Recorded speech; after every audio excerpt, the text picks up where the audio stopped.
मेरे प्यारे साथियों, 56 साल का एक बूढ़ा आदमी था जो अपने घर में अपनी पत्नी और अपनी बहू के साथ रहता था। उसका एक बेटा होता है और वह नोएडा में रहकर एक कंपनी में काम किया करता था। और वह बूढ़ा आदमी अपने पास कुछ भेड़ियां रखी हुई थी। वह उन भेड़ियां को चराने जाया करता था। दोस्तों, ऐसे ही समय गुजरता है, लेकिन वह बूढ़ा आदमी बहुत ही रोमांटिक था। वह अपनी पत्नी से हमेशा रोमांटिक बातें और प्यार वाली बातें किया करता था। दोस्तों, ऐसे ही समय कट रहा था, लेकिन एक दिन जो उसकी पत्नी होती है वह दुनिया को छोड़कर चली जाती है, यानी कि उसकी बीमारी के कारण मौत हो जाती है। जब उस बूढ़े आदमी की पत्नी उसे छोड़कर चली जाती है तो उसे बहुत ही बड़ा झटका लगता है और कैसे भी करके उसकी याद में लगभग 3 महीने तो निकाल देता है। लेकिन उसके बाद उसकी एक एक दिन बड़ी मुश्किल से निकल रहा था, क्योंकि दोस्तों, वह बहुत ही दुष्कर्म इंसान था। इसीलिए उसे अपनी पत्नी की बहुत ही ज्यादा याद सताने लगती है और वह अपने आसपास कोशिश भी करता है, लेकिन उसे ऐसी कोई भी औरत नहीं मिलती है जिससे वह अपना अकेलापन दूर कर सके। अब दोस्तों, होता क्या है, बूढ़े के पास कुछ भेड़ियां थीं, तो सोचते हैं कि यार, अब मुझे नहीं लगता है कि मुझे इस उम्र में कोई औरत या कोई लड़कियां मिलेगी, तो मैं ऐसा करता हूं कि अपनी भेड़ से ही काम निकाल लेता हूं। यह सोचकर वह अपनी भेड़िया के घर, जहां पर वह अपनी भेड़ियों को बांधा करता था, वहां पर चला जाता है और वह अपनी भेड़िया के साथ गलत काम करने लगता है। लेकिन दोस्तों, जब वह अपनी भेड़िया के साथ गलत काम करता है तो जो उसकी भेड़िया होती है वह चीखने चिल्लाने लगती है। भेड़िया की चीख पुकार की आवाज उसकी बहू सुन लेती है, जो अपने कमरे में सो रही है। वह सोचती है कि यार, भेड़िया की इतनी जोर से आवाज क्यों आ रही है, और उन आवाजों को सुनकर वह वहां पर चली जाती है। वहां जाने के बाद जब वह देखती है कि जो मेरा ससुर है वह अपनी भेड़िया के साथ कुछ ऐसा काम कर रहा है, उसको देखते ही उसकी जो आंखें हैं वह फटी की फटी रह जाती है। फिर कुछ देर के बाद उस बूढ़े इंसान को पता चल जाता है कि जो मेरी बहू है वह मुझे छुप कर देख रही है। तो उसके बाद वह अपनी बहू के पास आता है और अपनी बहू के साथ कुछ ऐसा करता है जिसकी किसी ने कल्पना भी नहीं की थी। जी हाँ दोस्तों, आज की इस घटना को सुनने के बाद शायद आप लोगों को भी बड़ी हैरानी होगी, इसीलिए इस वीडियो में आप लास्ट तक बने रहिएगा, क्योंकि इस घटना से आपको एक बहुत बड़ी सीख मिलने वाली है। बाकी दोस्तों, हमारी आप लोगों से एक छोटी सी रिक्वेस्ट है, वीडियो को लाइक करके चैनल को सब्सक्राइब कर लीजिए, क्योंकि आपके लिए 1 सेकंड का काम है, लेकिन इससे हमारी काफ़ी बड़ी मदद होती है। और जितने भी दोस्त हमारी इस वीडियो को जहाँ से भी देख रहे हैं, वह कमेंट में अपना नाम और अपनी सिटी का नाम ज़रूर लिखें, ताकि अगली वीडियो में आपके नाम हम ले सकें। दरअसल दोस्तों, यह सच्ची घटना उत्तर प्रदेश की है। उत्तर प्रदेश के अंदर एक बूढ़ा व्यक्ति रहता था जिसकी उम्र लगभग 56 साल के करीब थी, और उस व्यक्ति का नाम सोहन था। दोस्तों, सोहन के परिवार में कुल 4 लोग रहते थे। एक उसकी पत्नी थी, एक उसका बेटा था और एक उसके बेटे की पत्नी थी। दोस्तों, जो उसका बेटा था वह नोएडा में रहकर एक कंपनी में काम किया करता था और वह अपनी पत्नी और अपनी बहू के साथ अपने घर में रहता था। दोस्तों, सोहन के पास लगभग 10 से ज़्यादा भेड़ियां थीं और उन भेड़ियों को चराने के लिए वह अपने आसपास के खेतों में जाया करता था, और कैसे भी करके उसने 10 से अधिक भेड़ियां अपने घर में रखी हुई थीं। अब धीरे धीरे समय गुजर रहा था। दोस्तों, जो सोहन होता है वह बहुत ही ज़्यादा रोमांटिक था। रोमांटिक का मतलब उसकी जो पत्नी थी उससे हमेशा वह प्यार भरी बातें करता रहता था, हमेशा मीठा बोलता था और हर दिन अपनी पत्नी के साथ संबंध बनाया करता था। अब दोस्तों, होता क्या है, लगभग 3 साल के बाद जो उसकी पत्नी होती है वह उसे छोड़कर इस दुनिया को चली जाती है। अब सोहन यहाँ पर अकेला पड़ जाता है। उसको अकेलापन महसूस होने लगता है। वह कैसे भी करके 3 से 5 महीने तो निकाल देता है, लेकिन उसके बाद उससे और बर्दाश्त नहीं होता है। अब उसके लिए एक एक दिन बहुत ही ज़्यादा भारी पड़ रहा था। वह अपनी पत्नी को बहुत ही ज़्यादा याद करता है। वह सोचता है कि यार, काश अगर मेरी पत्नी मेरे पास होती तो आज मुझे अपने कमरे में अकेला सोना नहीं पड़ता। सोहन एक एक दिन बड़ी मुश्किल से काट रहा था। वह सोचता है कि अब मुझे कुछ तो करना होगा। उसके बाद वह बूढ़ा व्यक्ति अपने आसपास कहीं पर देखता है कि शायद कोई औरत या कोई लड़की मिल जाए जिससे वह अपनी ज़रूरत को पूरा कर सके। लेकिन उसको ऐसी कोई औरत या ऐसी कोई लड़की नहीं मिलती है जिसके साथ वह अपनी इच्छा को पूरी कर सके। उसके बाद दोस्तों वह करता क्या है, उनके पास जो भेड़ियां थीं और जो भेड़ियों का घर था, वह सोचता है कि अब और रास्ते बिल्कुल बंद है, क्यों ना मैं अपनी भेड़िया के साथ अपना काम कर लूं। दोस्तों उसके बाद वह अपनी भेड़िया के घर में चला जाता है और वहां जाने के बाद अपनी भेड़िया के साथ गलत काम करने लगता है। वह बूढ़ा इंसान था लेकिन ताकतवर भी था, तो जो भेड़िया थी वह चिल्ला रही थी। भेड़िया की आवाज निकल रही थी और जैसे ही भेड़िया की आवाज उसकी बहू के कमरे में जाती है तो उसकी बहू उठ जाती है और इधर उधर देखने लगती है। आखिर जो भेड़िया है क्यों चिल्ला रही है। फिर वह जाकर भेड़ियों के घर में देखती है तो वहां जाने के बाद उसको अपने ससुर दिख जाता है। जो उसका ससुर होता है वह भेड़िया के साथ बहुत ही गलत काम कर रहा है। वह छुपकर अपने ससुर को देखने लगती है।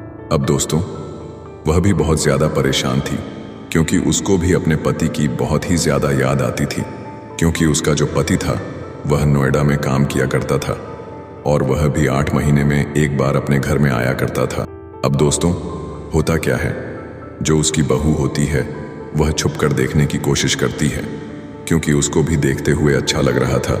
लगभग 5 मिनट के बाद जो सोहन होता है उसकी नजर अपनी बहू पर चली जाती है तो सोहन डर जाता है, उसके पैरों के नीचे से जमीन खिसक जाती है। फिर वह भेड़ियों को छोड़ता है और अपनी बहू के पास आ जाता है और बहू से माफी मांगने लगता है कि बहू यह बात तुम किसी को भी मत बताना, क्योंकि तुम्हारी सास को गई हुई इतने दिन हो गए हैं और तुम्हें तो पता है कि मैं तुम्हारी सास के साथ कितना प्यार करता था और वह एकदम से मुझे छोड़कर इस दुनिया से चली गई, इसलिए मैं बहुत ही ज्यादा परेशान हो गया था। मुझे अकेलापन सताने लगा था, इसलिए मैंने यह गलत काम किया है। उसके बाद दोस्तों जो उसकी बहू होती है, शायद उसके मन में भी यही चीजें थीं। वह कहती हैं अपने ससुर से, ससुर जी आपको तो 3 महीने हुए हैं, आपको पता है आपके बेटे को गए हुए 6 महीने हो गए हैं और उनके बिना मैं एक एक दिन कैसे निकाल रही हूँ। मेरे लिए भी एक एक दिन 1 साल के बराबर निकल रहा है, लेकिन मैं कर भी क्या सकती हूँ, क्योंकि मैं एक औरत हूँ। इस बात को सुनकर उसके ससुर सोहन जी कहते हैं कि बहू इस बात को तो मैं भी समझ सकता हूँ, लेकिन मैं क्या कर सकता हूँ, यह तो तुम्हें भी पता है। इस बात को सुनकर जो उसकी बहू होती है वह कहते हैं कि ससुर जी अब आप ही तो हो जो कुछ कर सकते हो, आप यहाँ पर अपना समय बर्बाद कर रहे हो और मैं चाहती हूँ कि इस समय को आप मेरे साथ बर्बाद करो। इस बात को जब उसका ससुर सुनता है तो पहले तो वह मना करते हैं कि बहू यह अच्छी बात नहीं है, अगर बेटे को पता चल गया तो तुम्हें और मुझे दोनों को घर से निकाल देगा। इस बात को सुनकर उसकी जो बहू होती है वह कहती है कि ससुर जी किसी को भी पता नहीं चलेगा, वह 6 महीने से यहाँ घर पर नहीं आया है, उसे पता कैसे चलेगा। और उसके बाद जो उसकी बहू होती है वह अपने ससुर को अपने कमरे में ले जाती है। अब उसका ससुर भी खुश हो जाता है। फिर सोहन अपनी बहू के साथ छेड़छाड़ करने लगता है, कुछ अश्लील हरकतें करने लगता है। जब उसकी बहू यह सब देखती है तो बड़ी खुश हो जाती है, क्योंकि वह तो चाहती थी कि उसका ससुर उसके साथ कुछ करे। अब उसकी बहू अपने और अपने ससुर के सारे कपड़े उतार देती है और दोनों नर्वस हो जाते हैं। जब सोहन अपनी बहू के गोरे गोरे शरीर को देखता है तो उसे काफी उत्तेजना होने लगती है, उससे बर्दाश्त नहीं हो रहा था। फिर सोहन अपनी बहू के साथ संबंध बनाने लगता है। वह इतनी जोरदार तरीके से संबंध बनाता है कि अपनी बहू की हालत खराब कर देता है। उसकी बहू को भी काफी आनंद आ रहा था, वह भी अपने ससुर का भरपूर साथ दे रही थी। लगभग 2-3 बार यह एक दूसरे के साथ संबंध बनाते हैं और जब थक जाते हैं तो वहीं पर लेट जाते हैं। फिर जब अगले दिन सुबह होती है तो यह दोनों बैठकर नाश्ता पानी करते हैं। फिर उसकी बहू सोहन से कहती है कि ससुर जी जब भी मुझे मौका मिला करेगा मैं तुम्हारे कमरे में आ जाया करूंगी और इसी तरीके से हम दोनों एंजॉय किया करेंगे। दोस्तों अब उसकी बहू को जब भी मौका मिलता था वह अपने ससुर के कमरे में जाती थी और उसके साथ संबंध बनाया करती थी। वह पूरी रात अपने ससुर के साथ संबंध बनाती थी। इस तरीके से लगभग 3 महीने का समय गुजर जाता है। एक दिन सोहन का बेटा जो नोएडा में रह रहा था वह अपनी कंपनी से छुट्टी लेता है और घर पर आ जाता है। वह अपनी पत्नी के साथ रहने लगता है। दोस्तों अब इन दोनों का मिलना जुलना बंद हो चुका था। यह एक दूसरे के लिए बेचैन हो रहे थे, क्योंकि इन दोनों को एक दूसरे की आदत लग चुकी थी। इधर सोहन अपनी बहू से मिलने के लिए तड़प रहा था, उधर उसकी बहू अपने ससुर से मिलने के लिए तड़प रही थी। आखिर कर भी क्या सकते थे, क्योंकि सोहन का बेटा घर पर ही था। इस तरीके से 11 दिन का समय गुजर जाता है। एक दिन सब लोग बैठकर रात का खाना पाना खाते हैं और सारे लोग अपने अपने कमरे में सोने के लिए चले जाते हैं। सोहन की बहू अपने पति के साथ सो रही थी। अब वह अपने पति के सोने का इंतजार करने लगती है। लगभग कुछ देर के बाद उसका पति सो जाते हैं। अब सोहन की बहू को मौका मिल जाता है। वह चुपके से अपने कमरे से निकलती है और अपने ससुर सोहन के कमरे में चली जाती है। सोहन भी कई दिनों से इंतजार में बैठा था। वह जैसे ही अपनी बहू को देखता है, खुश हो जाता है।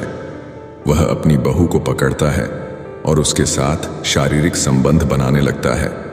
वह इतनी ताबड़तोड़ तरीके से संबंध बनाता है कि इन दोनों की सिसकारियां पूरे रूम में गूंज रही थीं। इधर सोहन के बेटे की आंख अचानक से खुल जाती है। अब वह अपनी पत्नी को देखता है तो उसकी पत्नी बेड पर नहीं है। वह सोचता है कि शायद शौच करने के लिए गई होगी, अब भी आ जाएगी, लेकिन उसकी पत्नी आती नहीं है। फिर वह अपने कमरे से निकलता है तो उसको कुछ आवाजें सुनाई देता है। फिर वह अपने पिता के कमरे की तरफ जाता है तो वह आवाजें वहीं से आ रही थी। अब वह कमरे का दरवाजा खटखटाने लगता है। फिर ये दोनों डर जाते हैं और अपने अपने कपड़े पहनते हैं, और जब दरवाजा खोलता है तो उसका बेटा सामने खड़ा हुआ था। अब यह दोनों उसके पैरों में गिर जाते हैं और उससे माफी मांगने लगते हैं। फिर उसका बेटा सोहन को बुरा भला कहता है और अपनी पत्नी को अपने कमरे में लेकर आते हैं, उसको मारने पीटने लगते हैं। उसकी पत्नी उससे कहती है कि मुझे माफ कर दीजिए, मुझसे गलती हो गई है, फिर कभी मैं ऐसी गलती नहीं करूंगी। अब कर भी क्या सकते हैं, अब जो हो गया हो गया। फिर सोहन का बेटा अपनी पत्नी को लेकर नोएडा चला जाता है। अब सोहन फिर से अकेला हो जाता है। दोस्तों, इस कहानी को सुनाने का मेरा मकसद आप लोग को परेशान करना या हैरान करना नहीं है। मेरा मकसद आप लोग को जागरूक करना और सचेत करना है। आपके साथ ऐसा कभी ना हो मिलेंगे फिर एक नई वीडियो में। तब तक के लिए वीडियो को एक लाइक कीजिए।